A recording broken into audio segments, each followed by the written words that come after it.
Welcome to the Skip and Shannon Undisputed podcast. I'm your host, Joy Taylor. Here's what this podcast is all about. It's an unscripted, unfiltered, undisputed version of the day's show, and there's a lot to get into in today's podcast. And we're joined now by the president of UFC, Dana White. Good morning. Dana, Good welcome. morning. Dana, how you doing today? I am good. You like his phony sincerity? Yeah. Oh, yeah, exactly. Debt paid over here, debt paid. Yeah. So you brought, we'll get to Dana UFC Claus. 219 in a minute, but you brought something for Shannon. Are you appeased, Shannon? Yeah. I mean, can you explain to him what happened, Dana? I mean, I forget. So when you guys were in Vegas, we made the bet that I said if Conor McGregor connected with him, he would knock Floyd Mayweather out. You said no, he would not. And I couldn't remember which one you wanted, the Floyd Mayweather special edition of Avion Tequila or the 250-year anniversary Hennessy, so I bought them both. Ooh, Now stop talking smack on Twitter. Yeah. Yeah. My debt is paid.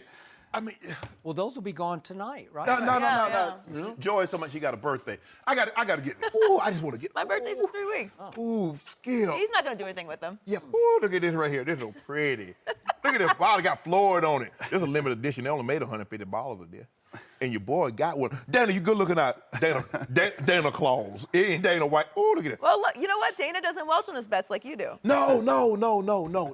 Man, boy, me and my. Ooh, look at this right here. Skip, isn't that pretty? It's beautiful. Yep. How long are we going to dwell on this? That's what I want to know. You go ahead, Skip. Take it So, away. just for the record, this man, that same week, forced me into a $1,000 bet with Floyd Sr., and I immediately wrote that check the next week and sent it to him in Las Vegas. So I paid my debt To Floyd? also. Yeah. Yes. So he's on Twitter. Somebody asked him, "How are all your bets going?" He's like, "Dana White's the only one who hasn't paid me yet." And I called him. I called him on the phone. I said, "I haven't even seen you since the fight. Yeah. I'll see you for the Holm Cyborg fight." I mean, I had to snuff him out. Okay. You know what I'm saying? You had to troll, so you had to get on the troll game. I knew somebody was going to pass that message along to it. Sure enough. Well, Dana's a man of his word. Yes. So, Dana White, back to the real world. The last time we heard from one Floyd Mayweather Jr., he was saying that he could fight in UFC if he really wanted to. He's capable of fighting in UFC, but he concluded the last time we heard he will not enter the octagon. What is your take and gut feeling as of this moment? Right. So when I was, he had come out earlier and said that, so people were asking me about it, and I said that he would, don't count anything out on him coming over to the UFC, that anything is possible, and I still don't. Listen, you guys know I was here. I did not believe that McGregor-Mayweather would happen, and it did. So anything is possible. Well, do you I actually have a meeting. I have a meeting with those guys today. You do? I do. With Floyd and with company? his crew. Yeah. Yes. Okay. Will Floyd attend, or you're not sure? I don't think so. No. Okay. I don't know if he's in. Well, LA. if you're meeting with them, I would think there's some potential business out on the table. Maybe another boxing match. Well, You got some other boxers you want to see in Floyd's way? Well, I'm interested in getting into boxing in 2018. Okay. So we'll see. okay. So, the last time you spoke that I saw about one Conor McGregor, you compared his fight with Floyd to the equivalent of hitting the lottery, where he made, I don't know, some $100 million. And you made the point that when you get that much money that quickly, it's hard to keep waking up in the morning and getting hit in the face. Right. What do you see at this point? What do you predict to be Conor's fighting future? I don't know. There's two different sides to this coin. There's the one that you just said, and then there's only so many trips you can go on, and there's only so much stuff you can buy before you start to get bored, and you want to get back in the game. So I don't know. Right now, I don't really have a feel on what Conor wants to do. Conor's rich. The holidays. I'm sure his whole family had a great Christmas, and we'll see what the new year brings. But there are fights to be made. There's a trilogy with Nate Diaz. What we have to do is he needs to defend that title. Right. But So he can't defend it because Nate's not going to come down to 155. Well, Nate isn't even in the title picture. I mean, Okay. Nate's ranked. That's one of those fights that shouldn't have been made in the first place, Right. but it happened at that time. Right. And it was great. It was an amazing fight, and people loved it. So somewhere down the line, there's the possibility for a trilogy. Right. But right now, he has to defend his title against Tony Ferguson. Tony Ferguson is the fight right now, and is the move. if he wants to come back. What about the young man that's on the undercard of the Cyborg Holmes fight? Yeah, well, we have Khabib Yes. and Khabib and Edson Barboza, two more of the top guys in that division. So, yeah, this is going to shake out. It's going to be interesting. If whoever wins the Barboza-Khabib fight, while we're trying to figure out this Conor mess, could end up fighting Tony Ferguson for the opportunity to fight Conor McGregor. Right. So we'll see. So UFC has clearly become a force with or without Conor McGregor. So in the end, big picture, step back, how much do you need Conor McGregor going forward?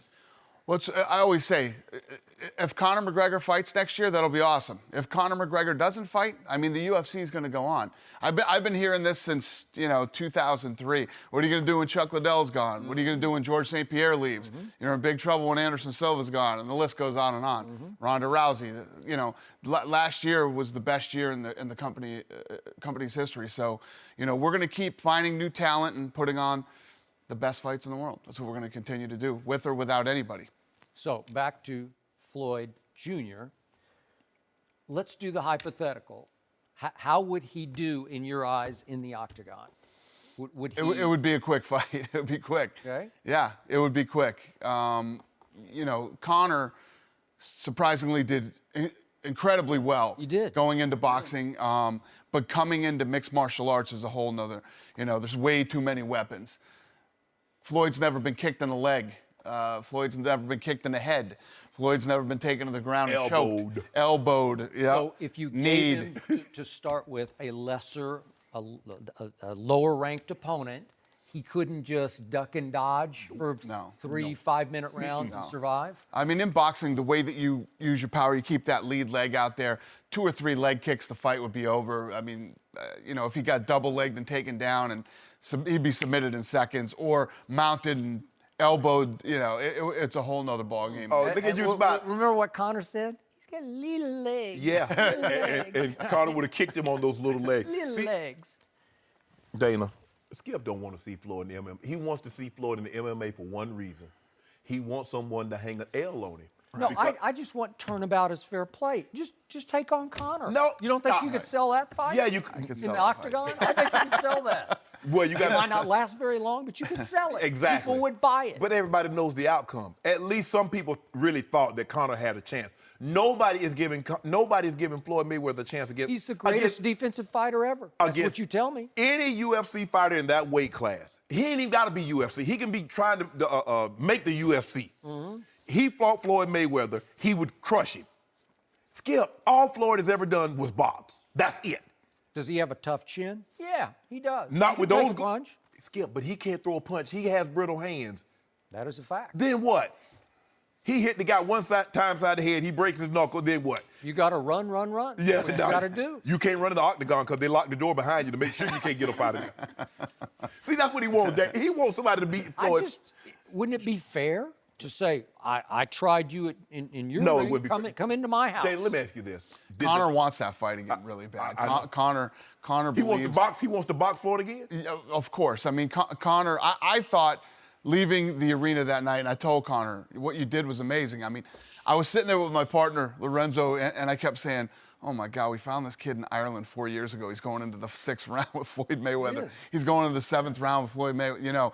He did extremely well. But Conor was not happy with his performance, and obviously Conor truly believed he was going to win that fight. And I know deep down he would do that fight again, but he needs to get back to MMA and defend his title. Did the fight do the numbers that you thought it would? Oh my God, yeah, it's the biggest fight ever in history. So, the thing did 6.7 million buys worldwide. So what I love about that is, I say this all the time, when you have the right fight with the right people in the right place at the right time, the world will watch. And as technology continues to get better, we can all watch a fight at the same time now. So I believe there will be a day when you have the right fight and 10 to 12 million people globally will be watching. Were you surprised that Conor caught Floyd flush with an uppercut and didn't move him? Yeah, he hit him with that big shot, and I got I'll hats off to Floyd, man. He has a chin. Did you think you were in trouble then once he hit him flush with that punch? You never saw it. I thought Conor won the first 4 rounds. Yeah. So I never thought I was in trouble. I was like, this is playing. You got to understand, I did every show on earth Yeah. leading up to that fight, and every boxing expert on the planet told me that he would not hit Floyd Mayweather one time. Right. So I'm not going to lie to you and tell you there was a little, I was like, oh my God, please let this fight, at least wanted people to turn off their TVs and feel like they at least saw a good fight. And it was a good fight. So. And was a by the very good way, fight. I keep trying to remind him, early in the 9th round, Conor had Floyd in trouble. And you can go back and listen to the tape, and the announcer is screaming, Floyd's in trouble, Floyd's in trouble. And the ref, what's his name? Dirty Bird? What's his name? No, it wasn't no Dirty Bird. He goes over and he pulls Conor out of the corner to the middle of the ring and makes him reset and claims that it a was low a low blow? blow. It wasn't a Dana, low blow. was that a low blow? I don't even remember. That was a crazy night for me, you guys. I walked out for the main event and sat down, and it was a blur. In my business, Holly Holm will fight Cyborg this weekend, right? Right. They're both my fighters. Yeah. So whoever wins, we will move on to the next, and the loser will figure out and get them another fight. This is the first time in a long time it's been my guy versus somebody else's guy, right. So that night, Kellerman, Tyson, Atlas, you go through the list of people that were talking to me on a regular basis, telling me he will not land one punch. This fight will be over quickly, and all these things. So it was a pretty crazy night. So I don't remember the specific. So how hard would it be in your eyes to sell a rematch, a boxing rematch between Conor and Floyd? I think what needs to happen right now is that Conor needs to come in. He needs to defend his title and do his thing here. And I don't think anybody at this table believes that Floyd Mayweather is really retired. Floyd grows through money like. Merman's bags to do it, and jets and Bugattis, Exactly. and $23 million homes in Hollywood. Yeah, $33 million, see? I think. So, I agree. He will fight again, and I think that there's some good fights out there for him in boxing. And if this fight, comes together again in a rematch, I think people will want to see it. So, Dana, you have a big pay-per-view on Saturday night. The main event is Holly Holm versus Cyborg. So what are you expecting in that fight? It's an interesting fight because Cyborg is a killer. She comes in and tries to go right through you, tries to knock you out. And the great thing about Holly Holm is she's a counterpuncher. She likes to, sit back, wait for you to throw, and she's fantastic at what she does. She's like a 13-time world boxing champion, multiple-time kickboxing champion. She beat Ronda Rousey for the UFC title. If she beats Cyborg on Saturday, how do you not call her the greatest female fighter of all time? And you would give her a puncher's chance, so to speak? I'd give her a technical chance of winning the fight. She's very technical, and she's well-rounded. She's got good takedown defense. Striking, she's very well-rounded, punching, kicking. The one, thing that is bad for her is if Cyborg gets her to the ground, I just don't think her ground game is that good. Cyborg is a bigger Amanda Nunes. I mean, she comes forward. She's not retreating, and she can punch. I mean, I've seen her in videos in that bag, those mitts. She is hitting. She punches hard, fast, combinations. She has knockout power for a woman. Yes. And she has a great ground game. So, but if Holly Holm can pull off this win, I think she's a 4-1 underdog, just like she was against Ronda Rousey. Yep. And she wins this fight. Greatest female fighter of all time. Well, it'll be an exciting Off of fight. 2 wins, Dana? Off of two wins? She's been fighting her whole life. But I'm saying that- she's a 13-time boxing world champion, a multiple-time kickboxing champion. She beat the unbeatable Ronda Rousey in spectacular fashion. And if she goes out and beats Cyborg, everybody thinks that Cyborg is unbeatable. Yeah. She beats the unbeatable. How can you deny she's the greatest female fighter of all time? I got Cyborg. You got Cyborg? You want Holly? I will be watching. That's all Yes. I know. You want Holly home?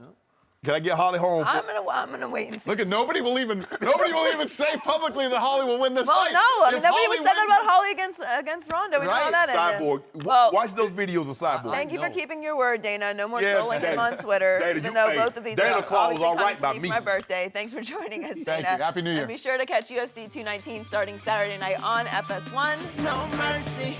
The 8-7 Cowboys are out of the playoff picture a year after being the top seed in the NFC. A lot of the blame has been put on Dez Bryant, who has not had a 100 receiving yard game all season, and his contract for next year includes a cap hit of nearly $17 million. Yesterday, Dez talked about his struggles and his contract. Let's take a listen. I can only do what, I can control. Yeah, in bitter times, hell, frustrating, certain situations, that I couldn't control. One thing I hate hearing is when I hear people say, oh, I can't run routes. Some of the film that I see, I'm like, damn, I'm running routes a lot better than this person and this person. It's all about the opportunities, and, it is what it is. They come to you for a pay cut. Are you cool with that? Whenever I haven't heard no talks about that. But if it come, well, I don't know, probably not. Hell nah, man. I believe in me. Yeah. Shannon, should Dez take a pay cut? Nope. He should not take a pay cut. You don't volunteer and give money back. Where they do that at, Joy? No, I'm not volunteering to give any money back, Skip. And at the time that Dez signed this contract, Skip, he earned that money. Dez went 1377, 1234, 1320 with 16 touchdowns. He did. So in 2015, when it was time for Cowboys to do right by Dez Bryant, they did right by him because Dez Bryant had did right by the Cowboys. I agree. And by the way, I campaigned for him to get his money. So Absolutely. Go ahead. But if you look at 2016, I mean, you look at since that time, Skip. Yep. 401, 796, and now he has 810. Skip, he's not living up to being paid number one receiver money. Now, Jerry has a very personal relationship with Dez Bryant that skews his judgment of who and what Dez Bryant is currently. Now, if I'm the Cowboys, Skip, I go to him and I ask him to restructure this deal. If not, I'm gonna try and move him. Yep. Because $16 million cap hit for these numbers, it doesn't justify those type of numbers, Skip. And I get it. And Dez, when he says people, you know who he's talking about, Skip. Me, CC, and some of the guys that played the receiver position that know what we're talking about. I agree. See, the problem that Dez has, when Dez was ultra talented, Dez did not work on being better because there's going to be a transition phase that every athlete must go through. So what happens when you're not athletic at 29 as you were at 24, 25? Then what do? Because you can always fall back on technique. It will always carry you through.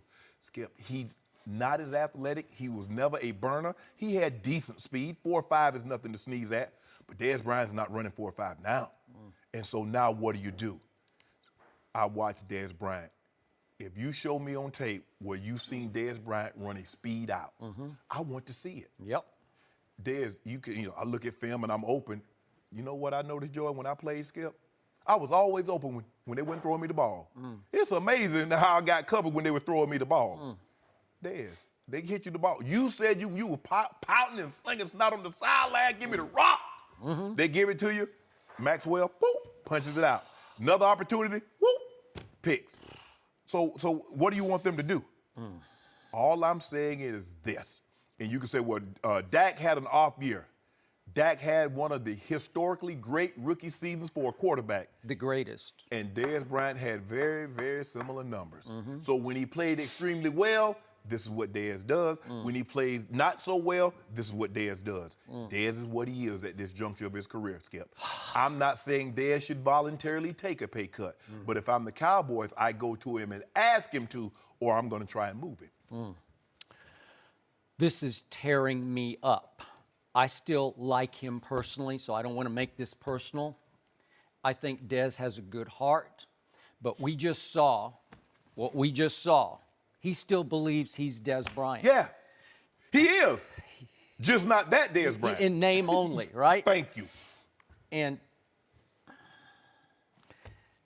no, he should not take a pay cut. I'm never for anybody taking a pay cut, so I'm with you on that.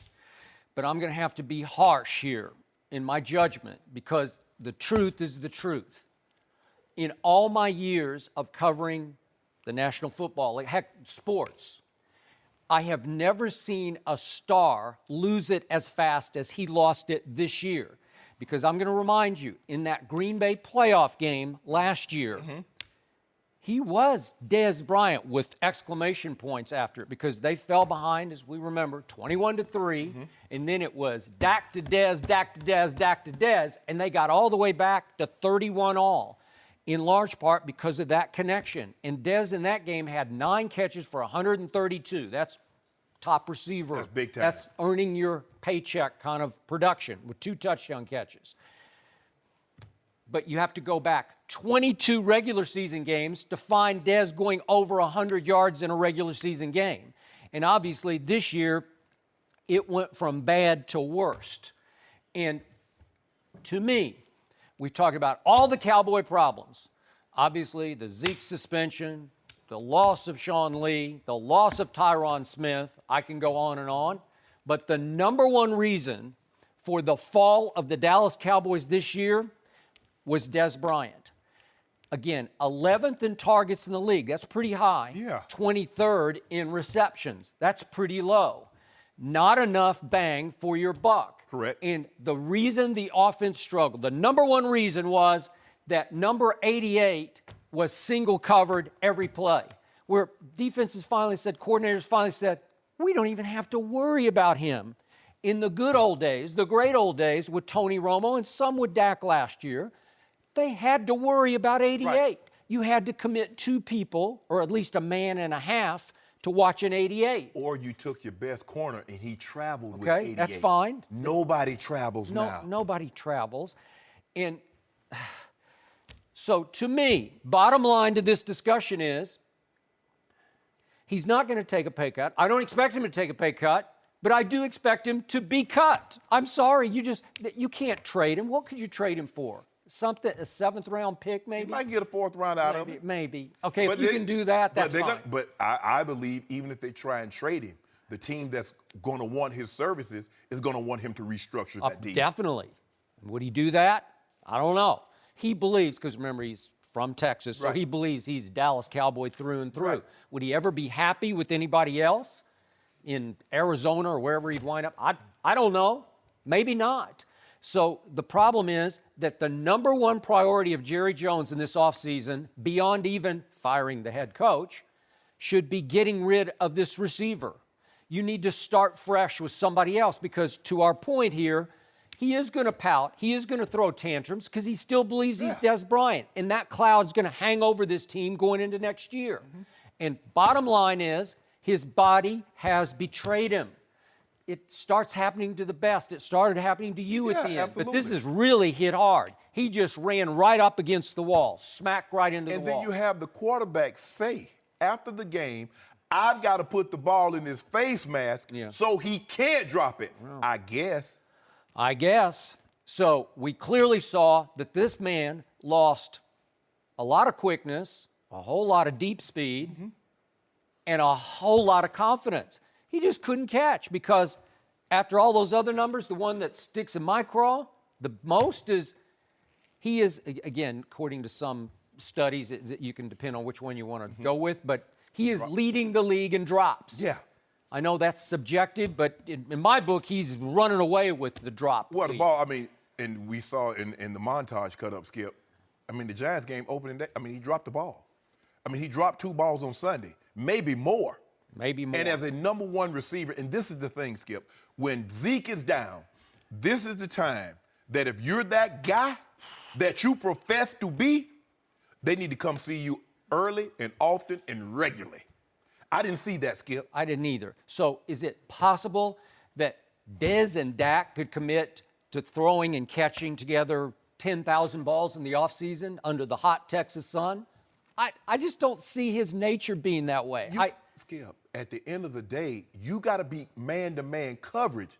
Mike Shanahan, my former coach in Denver, used to always tell us when we got ready to play the Raiders and they pressed man, we played Kansas City with Dale Carter and Albert Lewis and all those guys. He said, guys, you got 2 choices if you can't beat man coverage. You either coaching or selling cars. Yep. Well, John Elway's not hiring and my coaching staff is filled. So you're going to be out of a job. Yeah. Dez Bryant must beat man-to-man coverage, and if they know you're only running in-breaking route or back shoulder fade, Skip, they don't have to worry about much.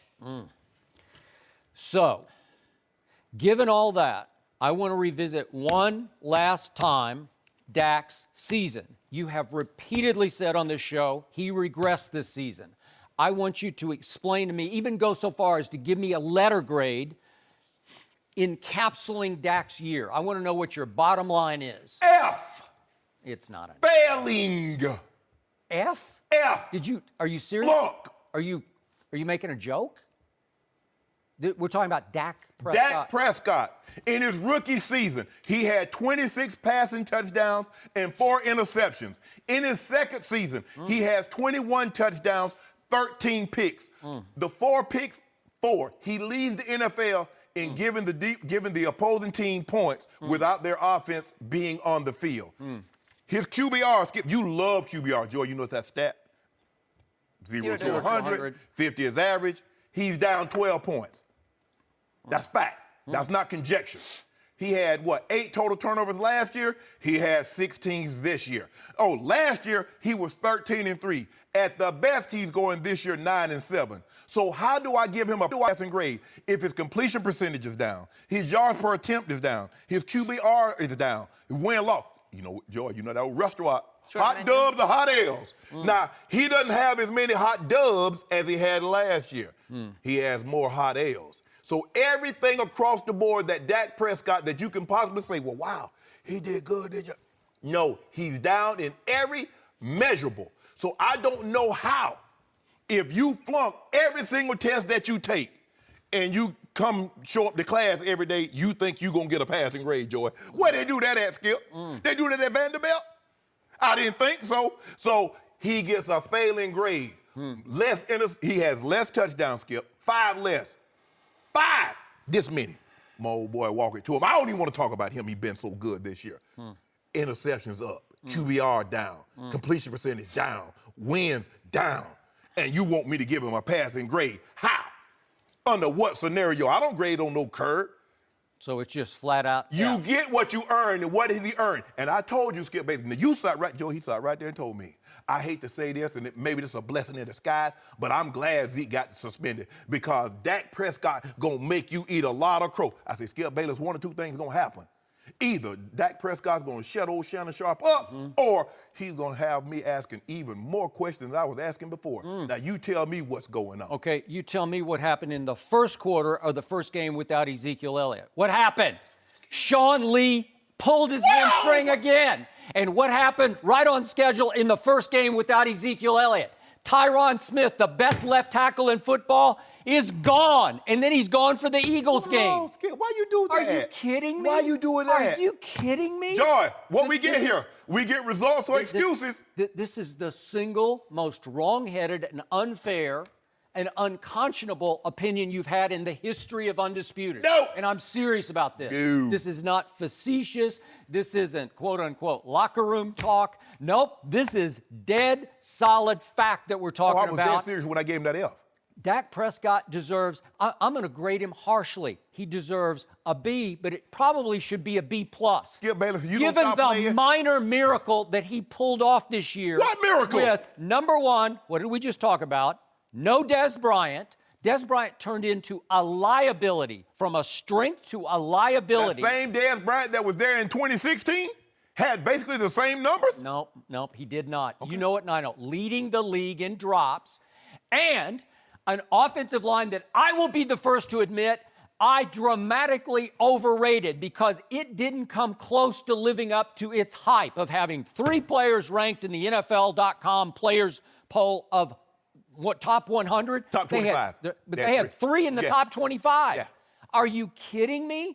Tyron Smith is starting to turn into Dez Bryant. His body is betraying him. It's starting to break down, and you have said that before. If you live okay? into the It season. really betrayed him this year. It did. And by the way, that center and that guard that are supposed to be the best at their positions, I didn't see it because I saw Dak Prescott all year long running for his life. I saw Dak Prescott, after Bryce Butler was lost, throwing to a receiver core that just might have been the worst in the National Football League. And I'm not exaggerating this. Seriously, your man Carson Wentz has 5 targets, 5 receivers I would take over any one Cowboy receiver right now. You didn't want to say that last year. Well, I'm just saying, things changed. Exactly. Dez Bryant changed. I just said, I've never changed. seen a star lose it as fast as Dez Bryant lost it this year. So all of a sudden, what happened to Cole Beasley? they start doubling. They just start do bracket coverage underneath on little slot receiver Cole Beasley. Yeah. Do you realize he has disappeared? He's just dropped out of sight. He's gone from 75 catches a year ago to 36 right now. I don't even know he's on the field anymore. Right. So you're taking that target away. And then Terrence Williams had one coming back out party game. It was probably their best game of the year against Kansas City at home. He caught 9 balls for 141 against the Chiefs, and he hurt his ankle on the last series of the game. He hurt his ankle and disappeared for the rest of the game, the rest of the year, and I don't know what happened to him, which brings me to your favorite target on the show, and unfortunately Dak's favorite target on the field, Jason Witten. Can he run after catch? No, because he really can't run before the catch, right? Oh, you take a shot at Jason? You heard No, that, I'm Jason? just saying. He's been Walter Payton Man of the Year. How dare you take a shot at So him? his receptions are about what they were last year, which is a problem because it just degenerates into Dink and Dak. Because in the end, he's looking, nobody's open. I got to check it down to 82. That's all you got. Your whole offense, your passing game becomes, I got to check it down to 82. Are you kidding me? That's what I've been trying to tell you. Well, I've been trying to tell you. Bryce Butler averaged 21 yards a catch, and he missed the last 4 games, so you're stuck with Bryce Dez Butler. Bryant. Bryce Butler. We're not talking about Jerry Rice or Randy Hey, Moss or listen, T.O. Bryce Butler. He's pretty good. He's 6'3", 220, and can fly. He's a legit 4'4" to 4'5" guy. Yep, I know you're not pinning on Dak's decline, Dak's regression on Bryce Butler. Please tell me that's not I'm the just case. telling you, does anybody right now have a worse receiving core than this one? It's a disaster. And the offensive line is extremely overrated. It's a bottom half of the league offensive line. Okay, let's just say for the sake of argument. Joe, I'm going to throw out some numbers here, and people at home feel free to play along.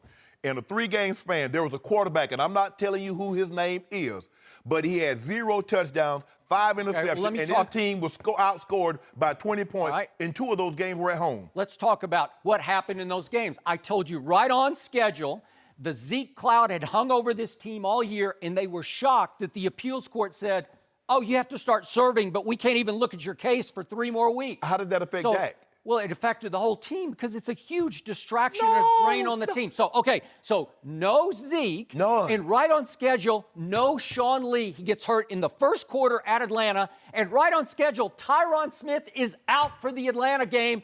And somebody named Chaz Green tries to hold down the fort. And somebody named Adrian Claiborne, who didn't even start for the Atlanta Falcons, has 6 sacks in the game. 6 sacks, and Dak goes down 8 times. And you want to talk about getting your body and your psyche battered, and then you have to turn right around and go home to face the red-hot, everything's going perfectly Philadelphia Eagles with no Tyron, no Sean Lee, and no Ezekiel Elliott. What do you think's going to happen? In every one of these games, they hung in for a half, and they got obliterated in the second half. They lost the second half of those 3 games, 72-6, because that was... If you just want to do it statistically, it was the 30th ranked defense in the NFL through those 3 games. And if What we about look at where did the offense rank? If we look at the 5 games without Sean Lee, including the Rams game and the Packers game, those are home games. So 4 of these 5 losses are at home, which I always tell you is un-home field advantage for the Dallas Cowboys because it's America's stage and Jerry World. They got outscored in the second halves of those games with no Sean Lee, 114-22. Well, I keep telling you, Dak can't play safety. How did they get Maybe those, he could. How did they get those 22? 22? Yeah, how did they get those? Well, they didn't have the ball very much. I don't know how they had. Skill. This is a minor miracle. Okay. So wait a second. I got to finish this because you are so wrong about this. I'm so and right. It's just offensive to me because you're telling me Dak regressed. Did he regress in the opening night game against the team you picked to win the division? That's one the game, New York Skip. Giants? What about the other QBR 14? of 70. Then he goes to Arizona after the debacle at Denver. Goes to Arizona, and he makes, can we see these throws that he made to Bryce Butler? These are run-for-your-life throws where he just pulls off plays, just makes plays to Bryce Butler. Watch this. This is the whole year, and he gets knocked down on the play and has to throw a jump ball, and he goes up and gets it the way Dez used to go up and get it.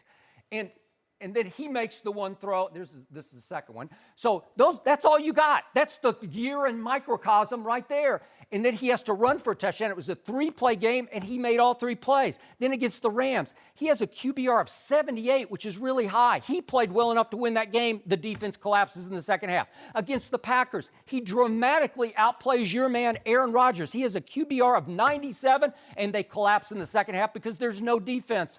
No, but they can't stop Aaron Rodgers. And then against Kansas City, he had a QBR of 96. These are high. And bottom line, if I just keep on keeping on, Dak Prescott winds up 4th in the league in QBR, and you're giving him an F? He's 4th in the league. Can you tell the people where is QBR in relation to last year? Where was it? Well, obviously it's worse than last year, but again, the whole league is worse than it was last year. Not Carson Wentz. Well, okay, but he got 5 targets better than any one of mine. I'll take in, name somebody. Skip. Alshon, Torrey Smith. Hold on. Aguilar, here's the thing. 2 tight ends. Skip. Dez Bryant, all of last year, had basically, because he only played the first series of the last game against the Eagles, he had 3 games in which he threw for less than 200 yards. This year, he has 7 with a game to play. Under 200 yards. He's quarterback. Those are Tebow-esque. Tebow-esque? Are you comparing? He has a do you see Under. He's the 4th. Do you realize how many quarterbacks he's ahead of in QBR? Yeah. He's ahead of Matt Ryan and Drew Brees and Aaron Rodgers and Phillip Rivers. I can go on and on. He's ahead of all of them. What's wrong with those quarterbacks? Did they have bad years? Did Matt Ryan play well enough in the Super Bowl to win? Yes, he did, but they took the dub. They took the L, excuse me. Skip Bayless. I don't think he played well enough to win. I thought he made mistakes late in that game that cost them. Well, how about this? This guy's not doing that. What about your guys making mistakes? In the first three games without Zeke, 8 total turnovers, 5 picks, 3 fumbles. But again, they were collapsing in the second half, and the mistakes came when he would try to just do something desperate at the end of the game. I love how you pick out what did he do against the Giants. Skip. No, I can give you 9 or 10 games that are big-time games, which vaulted his QBR to 4th in the league. You're saying a guy got an F with the 4th best QBR in football. I tell you That's absurd. That's just wrong. This is what I can do. I can put together a video clippage of Brock Osweiler and Blaine Gabbert, and if I just showed it to the execs, they can get $25 million a year. If I show them 25 throws that they made this year. Skip, stop Yeah, but you can't give me a QBR. You cannot give me any of their QBR. I can give you They're at the bottom. I can give you W's, L's. I can give you that. That's what it comes down to. See, I love how you love stats when it's you trying to support your guy. No, I'm not. I'll take any stat What you give about me. If you give me a good Blaine Gabbert QBR, I'll take it. What about the Dubs and the L's? How many of those does he have? Taking Blaine Gabbert over Dak Prescott? Dak gets an F. Blaine Gabbert has always got an F. No mercy. James Harrison said he initially hesitated about joining the Patriots this week, but ultimately made a, quote, business decision. Now reports out of Pittsburgh say Harrison tried to get released from the Steelers because of a lack of playing time. He reportedly slept and snored during meetings and told teammates he was trying to get traded, released, or placed on injured reserve. Yesterday, Harrison's former teammates did not hold back when they were asked about him. Let's take a listen. He erased his own legacy here. Let's be serious. Erased the legacy, really? It's pretty strong. You don't think so? You tell me, it's your locker room. Yeah, I would think so as a fan. It's crazy. It blows my mind. He wanted that. It wasn't like the team said, oh, we're going to let go of James Harrison. James Harrison wanted that. You wanted out? Yeah, I mean, it's funny to read the stories like there's something that he wanted to do, you know what I'm saying? Like, it's not like, oh, they got together and said, oh, we're going to go cut James. Like, no, that's not what happened. And he needs to come out and admit that. I don't want the media to portray that we the reason he left or the Steelers are the reason he left. You know what I'm saying? It's just, that ain't the reason. Like he chose to leave. He chose to do what he wanted to do. We're joined by Fox NFL analyst Mark Schlereth. Stink, whose side are you on here, Harrison or the Steelers? Well, I mean, I think it's pretty complex. I mean, the whole situation, if you're not getting to play, what do they say, 40 plays in 14 games? They played the New England Patriots. He did not get to play. If he asked for his release multiple times and he's a veteran player and they just didn't grant him his release, then guys will go about, they'll go about trying to get released. Now, I don't agree with the lack of professionalism. I don't agree with that. I don't agree with the lack of mentoring. I mean, Shannon Sharpe, I played with Shannon for 6 years, Hall of Fame tight end. I know he was mentoring the heck out of Dwayne Carswell, out of the rest of the tight ends, Byron Chamberlain. I know, I mean, I saw it. I witnessed it. And I was the same way as a player. I always felt like it was my responsibility to make the guys behind me the best players they could be, even if it meant taking my job at some point. So the lack of professionalism when it comes to the mentorship, which many guys have reported that he wasn't going to mentor anybody, not Watt, not Dupree, none of the guys on the roster, that's wrong. But I also understand in this league, they are going to get you at some point. And if they promised you playing time that you're not getting, and you're sitting there going, I am rotting on the bench, and I know that I'm 39 years old and I don't have much time left, and you ask for release, I always felt like you should grant that guy, if he's not in your plans, if you're not playing him, you should grant that guy his ability to leave so that at least he can go out there and go out on his terms. And I think, to me, he's earned that. So I don't necessarily agree with the way he went about getting released, but I have no problem with him going to the New England Patriots. That doesn't bother me at all. Listen, I hate the Raiders with the white-hot intensity of 1,000 suns. If they're paying me a check, I'll don that silver and black, and I'll go out and play my butt off for them. Yep. Go ahead, Skip, because he just echoed basically what I said. You go. Look, I hear you about the lack of professionalism. Right. But in the end, I'm on James Harrison's side, and I have little to no sympathy for any of those Steelers we heard in the locker room, because I'm going to remind you, once upon a time, this man, almost like you, this man was an undrafted free agent from Kent State. You were a 7th-round draft choice from Savannah State. And it's scary. You got to scratch and claw just to earn your way into the league. Right. You weren't a high pick either, obviously. Yeah, 10th rounder. 10th round. So you guys get the insecurity that instills, and you learn right away, this is pure, hardcore, cold-blooded business. And that team, the Steelers, cut him 3 times in his first year. He was on and off the practice field. Practice squad, I'm sorry. And then he winds up going to Baltimore, and then got re-signed by Pittsburgh, and then suddenly turns into the Defensive Player of the Year, 5-time Pro Bowler, two times First team All-Pro. First team All-Pro. Right. So he became legendary, as you grew up knowing James Harrison in Steeler circles, and that's hard to be a legend in. But was he ever treated like Ben Roethlisberger gets treated, beloved like Ben? I think not. So in 2013, they cut him again. Contract impasse. He goes to Cincinnati briefly, then goes back to Pittsburgh.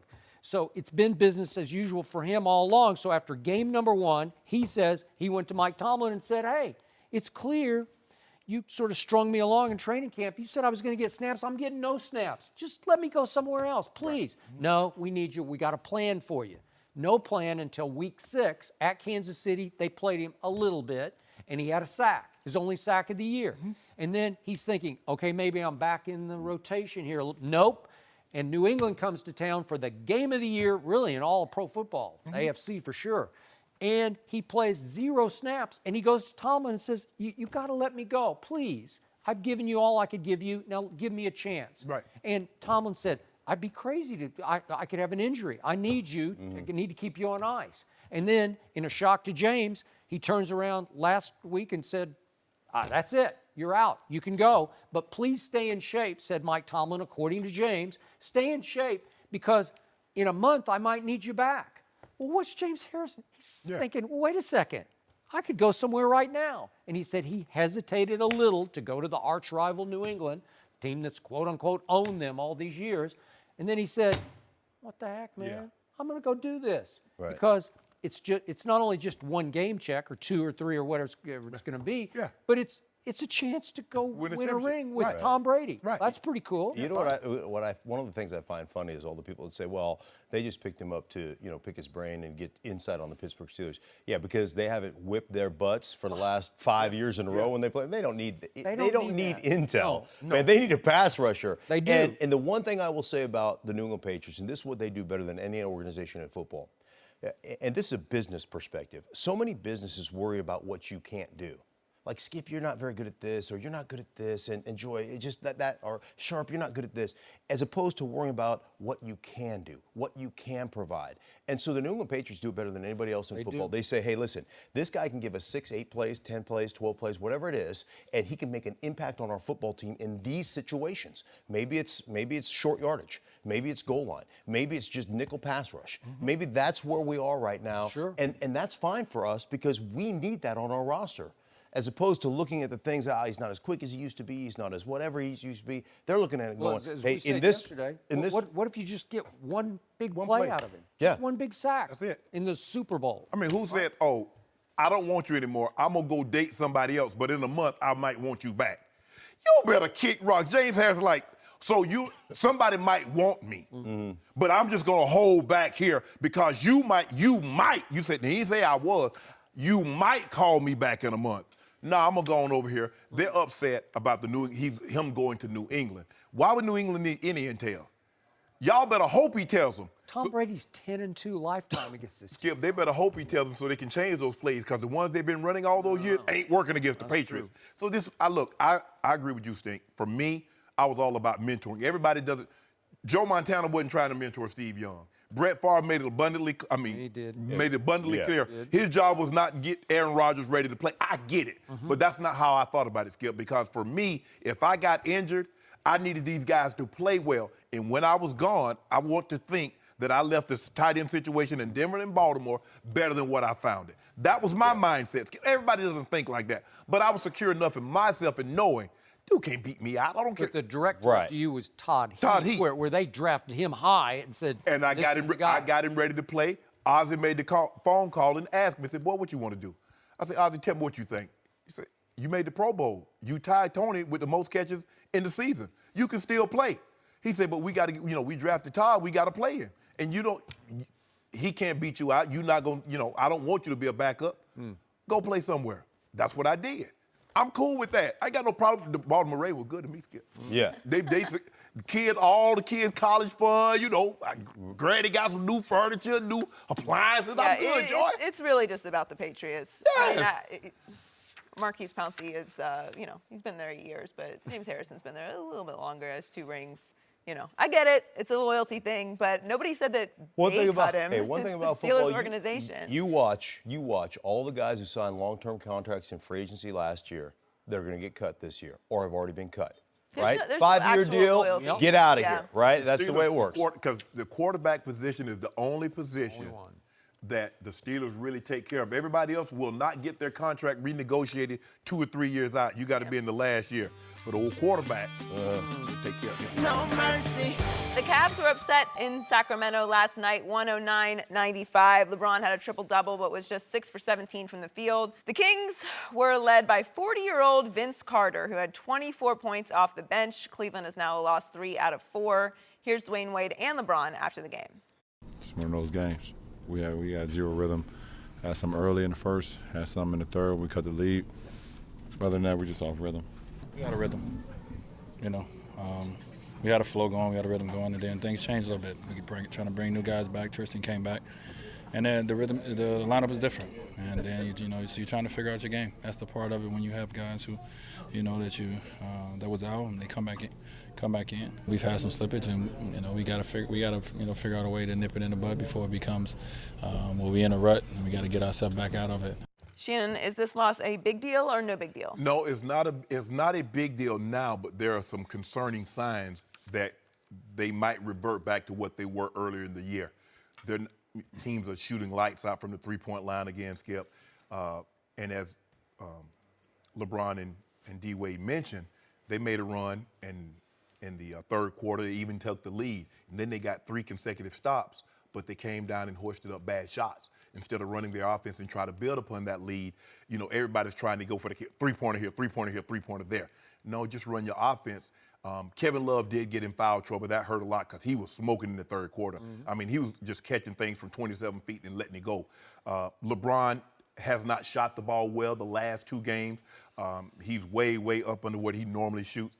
And also, my concern with T. Lue is I don't know why you're trying to integrate Tristan Thompson back so quickly.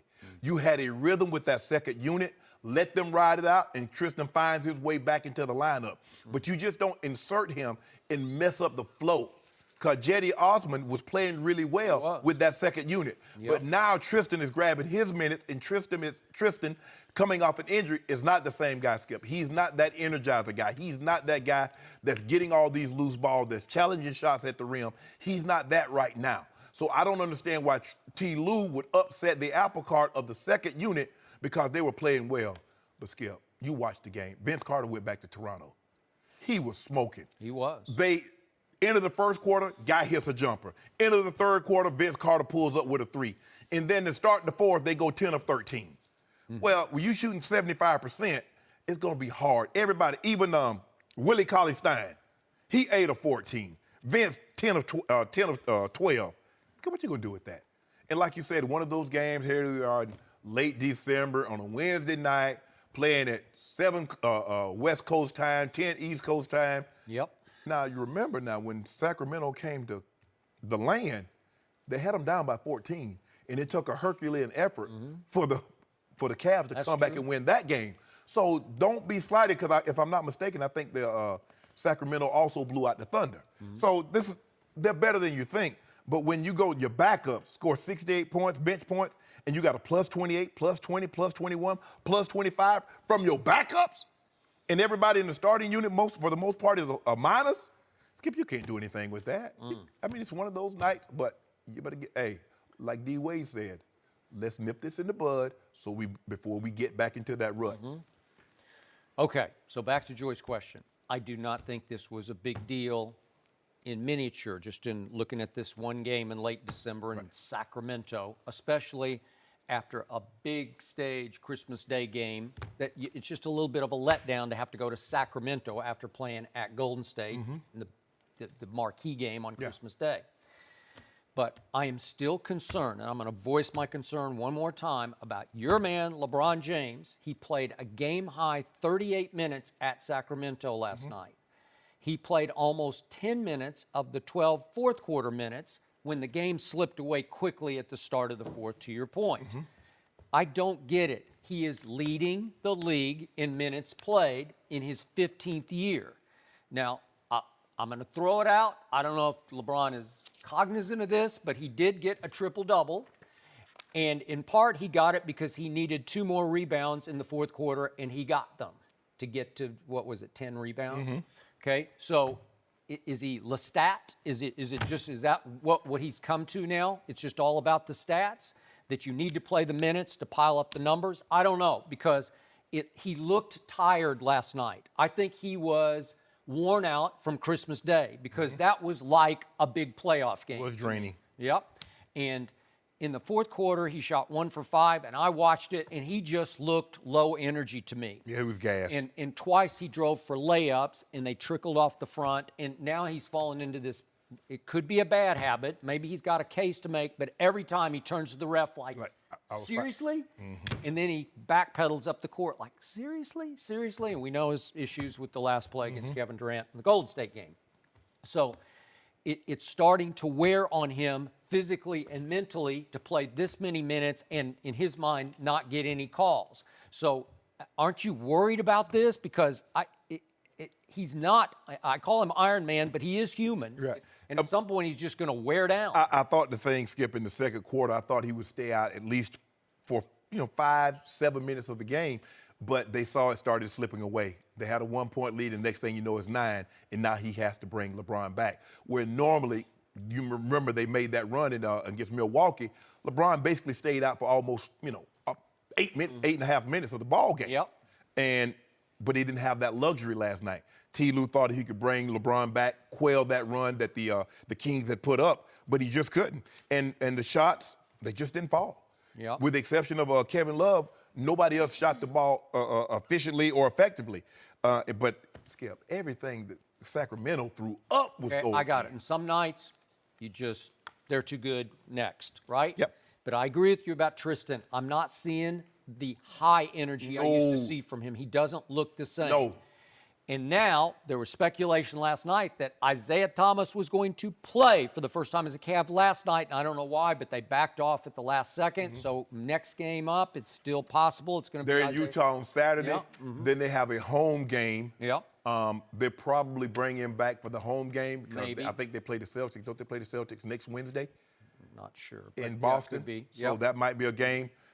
It's going to be interesting to see how T. Lue juggles these minutes. This is when you're going to get fire tested. Yeah. Isaiah Thomas on record saying, I will average 30 points a game for a team led by LeBron James. Well, you know that's not going to happen. Well, let's just see. Skip, So you know you want that's to not talk about rotations screws up? You know, like it's going to be well, he's coming nuclear. What's going to happen? He's coming back, and Calderon will go to the bench, which is not a bad thing. But hey, that's neither here nor there. I just think the thing is, T. Lue had a great rotation with that second unit. He did. I don't know why he would upset it bringing in Double T, because the way they're playing, because they're able to get up and down. Guys can go get their own shot. Jeff Green can get his shot. The only person that's really running with the second unit that can't get their own shot is Kyle Korver. But that's okay, because he can get set, you set picks and he pop and he shoots the ball. But Tristan Thompson he's out of place right now, Skip. And so do you think they're going to better with Isaiah Thomas? Not better. They'll be better. Better? Yeah, they'll be better. So he's about 5'10" and is not known for playing much defense. No, he's you not like playing that? for any defense. Okay. But we're going to move Tristan. We're going to get DeAndre Jones. Oh, you're going to move him? Yeah. Have you heard that? You know, he needs to be on the West Coast. I mean, he's about to have a child. That's a long commute. Chloe doesn't want to be flying back and forth, even though that's private. Have a baby up there, colic and, all that kind of stuff. Joy, flying back and forth. Baby don't need to travel like that. Tristan needs to be here in L.A. It's so sunny. It's nice. And DeAndre need to be in Cleveland. Okay. Well, you're going to need somebody, because I don't know if you put that little mighty might in there with big LeBron. I just don't. Well, think it's maybe you know what the thing is. I just think that when Isaiah comes back, he'll start the second quarter. LeBron will be on the bench, and that'll be his opportunity to initiate the offense, get his own stuff going. He, D. Wade, Jeff Green, and some of those other guys. But they're really small right now, Skip. They are really, really small. They had no answer for Zebo. Zebo had it going a little bit early, and then Willie Cauley-Stein. Well, he's 7 foot tall. Yeah. So they're a small team. So they really need DeAndre. So now they have him at the 5, Kevin at the 4, and they can bring Bron at the 3. And now you bring Jay Crowder off the bench. I think the water's about to get a little choppy for LeBron's team. Hey, a little choppy. He Magellan. Yeah. Really? He drive a ship. He's going to Magellan. The globe? Yeah, man. Yeah. Well, Steady. He's that's who I want as my captain. Really? When the sea get choppy, when those swells get over 100 feet tall. Ooh, just guidance. Yeah. Well, they have the day off today, and they're going to spend it in Napa.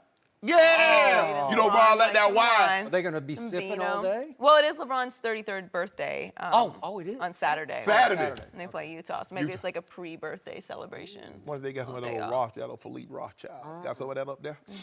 They don't have that in Napa, you know what I'm saying? That old Rothschild. I'll be on that Rothschild sometimes. Now you're Yeah, maybe a little. Okay. No mercy. Remember when the Thunder were struggling? That appears to be over after they won their 6th straight game last night, beating the Raptors. Russell Westbrook continues to play like the reigning MVP. He had 30 points, 8 rebounds, and 13 assists last night. Russ, Melo, and Paul George combined for 81 points, their highest total together. After the game, Melo talked about playing with Westbrook. I think the fact that Russ is just playing, not trying to defer to anybody, to any one of us, just playing his game and letting us play off of him. I think he's much more effective by doing that rather than deferring to, myself or Paul. And, we know what he brings to the game. We understand it. We accept it, and by that, he's able to just play his game and relax and do what he do best. And we need that. We need that Russ out there, not the one who deferred to us. We're joined by FS1 NBA analyst Jim Jackson. Welcome, Jim. Good morning. What's up? Not me. We had our conversation in the back. Cause he already know you give everybody A's. Yeah. You love to take your class in school. Well, we know that you defer to him on this topic, right? No. Yeah. No. Jim, will Melo and Paul George be happy with lesser roles behind Westbrook? It's funny how professionals kind of figure it out. Cleveland started off a little slow. Golden State started off slow. Now the Thunder kind of figured it out.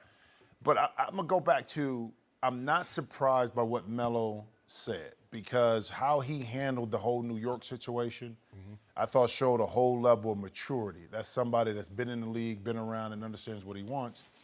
And to be honest with you, I always thought it was going to be harder for Paul George to make the adjustment of being the second guy than Melo being the third guy, because he's been in the league, he's accomplished a lot. He's kind of settled into where he's at, whereas Paul George, young, still trying to prove that he's in that top 10, top 8, top 12, where you want to put it. He wants to be with that Durant, LeBron, exactly. Giannis. So I'm not surprised that Melo says that. And both players knew coming into OKC that it was Russ's show. Now, how they fit in, that was going to be a whole different story. But I'm not surprised with Melo's comments. I think when you're winning, I think it's easy to say this. What happens when they go on a losing streak? Because what has happened, Skip and Jack, in the month of December, Russ is shooting 23 times a game, Paul George 15, Melo 14. Now, you remember when they first started out, everybody was like 17.6, 17.4, 17.2. So now you see the wide discrepancy. I always felt they needed to play like this, that Russ needed to be Russ. He only knows how to play one way. He's not a guy, okay, I'm just going to get you guys going tonight. No. Let them follow suit. It's hard for me to believe that Carmelo Anthony, a 10-time All-Star, 6-time All-NBA, is comfortable being third wheel. I was the guy for 14 years. Now I'm a guy. Paul George left Indiana not because he said, well, you can't bring me help, but I need a bigger stage so I can show what I'm doing. Even though I'm putting up 23 and 6 in Indiana, that's not the same. So he's trying to ascend. Well, nobody's ever going to put him in that class with LeBron and KD and Giannis playing second fiddle because those guys are number one fiddles. So I get it, saying the right thing. Oh, yeah, let Russ. Oh, he don't need to defer. But what happens because we know this game is coming. It's going to be a game when Russ shoots them out of it. Then what? Be a few. Then what? I did not love Carmelo's comments. I like Carmelo. Why I'm not? rooting for him, but I don't think he gets what's happening because Russell Westbrook is still deferring like mad to the other two wheels, the second and the third wheels. And just for the record, even last night, Carmelo still got 15 shots, and Paul George got 17 shots. So if Carmelo is the third wheel, he's actually more of the 1A or 1B wheel. That's what he really is because he's still in the big three. But I said it the other day, and I watch every game. It is appointment viewing to watch this team play. It is fascinating to me because it's the all-time chemistry experiment with these three egos trying to figure it out. And as you said, they are starting to click and figure it out. But Russell Westbrook leads the NBA in assists for a reason. And he's not getting the cheap ones that he got last year when I told you again and again he would just drive last year hell-bent to the basket, and at the last second, if he drew two defenders and there were four arms up there, he just left the ball on the floor for Enes Kanter to dunk it or Steven Adams to dunk it to get easy, quick, cheap assists. In this case, he is sharing the basketball. And trust me, last night, go back and watch the tape. There are 4 or 5 times he just would come down and he's trying to distribute the sugar, make it equitable. And he'll give Carmelo his touch in the low post, which is just pure ISO. ISO, and it's kind of hard to watch, but it's what Carmelo does. That's what he's best at. He does, and he was really good at it last night. He made a couple of turnarounds after about 17 dribbles, but that's just what you have to let him have that. And Russ is a new guy this year. Again, he's got the new son at home. Right. New contract and a new mission, which is to try to win as opposed to star. Right. Last year, he was the star. He was a solo act, and he pulled it off. Right. He won the MVP, and he averaged a triple-double, and he had to sit and watch Kevin Durant win NBA Finals MVP, and I think it tore him apart. So he's trying the best he can do. He's selfish now. He is at heart, he's a solo act. He's trying to get these other two guys in. And Carmelo's tough now. I disagree with you on Paul George. I think he's got more of a rounded game. Yes. Where he understands sharing the ball. I know his ego is big and he wants to be a top 10 player, but Carmelo is tough, man. He's the ultimate ball stopper. It's just hard to fit that in. I find it hard to believe, though, that Kevin Durant, as great as he is, he couldn't swallow his ego and pride and play second fiddle. No. But these two guys that are so accomplished. Melo is a 10-time All-Star. Melo, for the first time in his NBA career, he's not the best player. He's probably the third best player on the team. And what does he have to show for those 10 All-Star games? Nothing. He's got one conference final. But it's self-awareness. To me, I think everything that happened with Melo in New York brought a level of self-awareness on where he's at in his career and what's really important. So to me, I believe it just from the people I've been around and people I've talked to and talking to Melo myself, that he's matured a lot. Now, I agree. with Russell, also, you have to think about this, how hard it is to play at the level he played for 82 games. So why not make it a little bit easier through the first part of the season and get us to a point to the playoffs where now we can win. The telltale sign from Paul George, the line of demarcation, do they get to the finals? Because ultimately, that's where they got to get to for him to stay. I agree. Because if not, I believe he's out of there. You're probably right. You know, and that's the X factor right there. So keeping Paul George happy during the year, that's great. But if they fall anything less than the finals, how do you keep Paul George? How does he stay if he's not number one? Okay, but ultimately you are correct. They'll go as far as Russell Westbrook takes them in the end. But he needs help from these two guys. He needs them to be 1A and 1B, not second and third wheel. And I think they could. I'm starting to like this team. Steven Adams is playing big basketball. 8 or 9 again. And listen, 90%. Robertson can lock people down, man. And I know he's kind of a liability on offense, but they work around it. And they play they're a top 5 defensive basketball team. That's what people are missing. Their defense efficiency, even you integrate these two guys, especially Carmelo, not known as a defensive player. Right. But I think he's trying on defense. He's trying on defense. And you think about the first month and a half, we always talked about the offense. Right. They lost games because they didn't shoot well, not because they weren't playing defense. So now you start to look at the offense start to matriculate and get a lot better. The defensive end of the court, I think, is where they can hang their hat. They can. It's funny that Melo, he wanted out of Denver so bad, and in turn, the Knicks couldn't wait to get rid of him.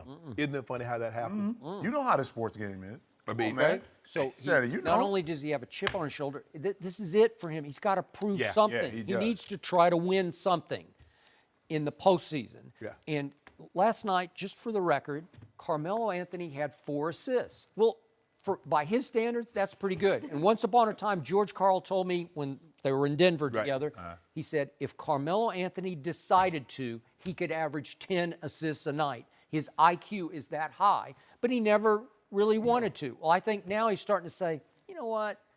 I got to do some other stuff. I got to play a little defense. I got to make a couple passes a night.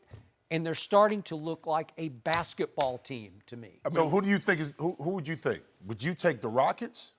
Let's say this iteration stays like it is and they continue to grow. Right. Would you take the Rockets? With Chris Paul, right? With Chris Paul playing or OKC? Rockets. I'm OKC. We did this the other day, and I'm bullish on this team. Again, do I think they're a real big threat to no? My team in front of your team, the Timberwolves.